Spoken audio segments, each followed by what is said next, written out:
ہو گیا. اگر آپ کا اثار نہیں ہے تو آپ 2-4 دن میں آپ کو ایسا ذلیل کریں گے کہ آپ کی زندگی برباد کر دیں گے. اور صرف اس وقت تک کا نہیں ہوگا, یہ آگے کے لیے ہوگا, ساری زندگی اس کا پھر سب سے بڑا طریقہ یہ ہوتا ہے کہ جب آپ شروع میں آپ کرتے ہیں کہ کسی کا علاج, تو 7 دفعہ پڑھ کے اپنے پر پھونک مارنی ہے, 7 دفعہ پڑھ کے اپنے گھر والوں پہ پھونک مارنی ہے, 7 دفعہ پڑھ کے اپنے گھر کا اثار کرنا ہے. آیت الکرسی کا اس کا میں یہ بتاتا ہوں, جب میں مری میں تھا نا عرفان بھائی, تو میرے پاس لوگ آنا شروع ہوئے تھے. میرے پاس ایک قاری صاحب صبور صاحب آئے, میں ان کا نام اس لیے گلگت سے آئے ہوئے تھے وہاں پہ.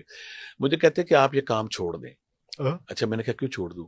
کہتے آپ کام اس لیے چھوڑ دیں کہ یہ بہت خطرناک کام ہے, یہ زندگی برباد کر دیتا. میں کیسے؟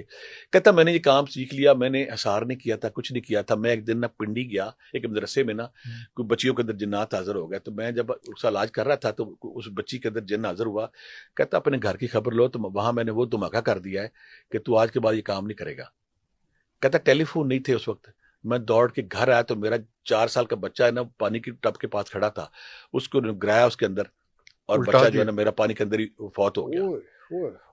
یعنی کہ آپ اگر اس دنیا میں آ گئے علاج کرنے, لیکن آپ کا اثار نہیں, آپ روحانی طور پہ تگڑے نہیں, آپ کا اوڑا تگڑا نہیں ہے, تو پھر یہ آپ کا ستیہ ناش کرتے ہیں. اور یہ اگر آپ کو عاملوں کو دیکھ لیں, وہ لوٹ مار بھی کر رہے ہیں, پیسے بھی کر رہے ہیں, بے برکتی بھی ہے, ان کا حرام بھی زندگی ہے. ہاں, جو درویش فقیر ہے, جو فری علاج کرتا ہے, خدمت خلق کرتا ہے, اس کے ساتھ رب کی شیلڈ جل جاتی ہے. And it goes to your family.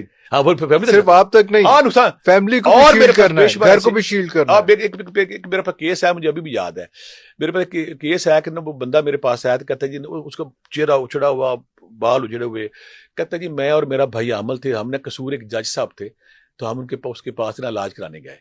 تو جب علاج کرانے گئے نا, تو جو خاتون تھی, ان کی مسز تھی, ان کے اندر جن کوئی حاضر ہوا, تو حاضر ہونے کے کہنے لگا کہ تو نے حاضر تو ہو گیا ہے نا, اگر تو 1 گھنٹے کے اندر دریا پہ جا کے بکرا ذبح کر کے دے دے, وہ تیری جان بخشے گی, نہیں تو تیری جان نہیں بخشنی.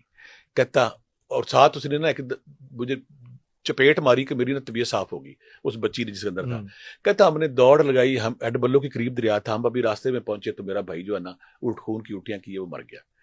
اس کے علاوہ بے شمار ایسے واقعات ہیں جب کسی عامل نے کسی طاقتور جن کے ساتھ پنگا لیا, مقابلہ لیا, اور اس نے اس کی زندگی حرام کر دی.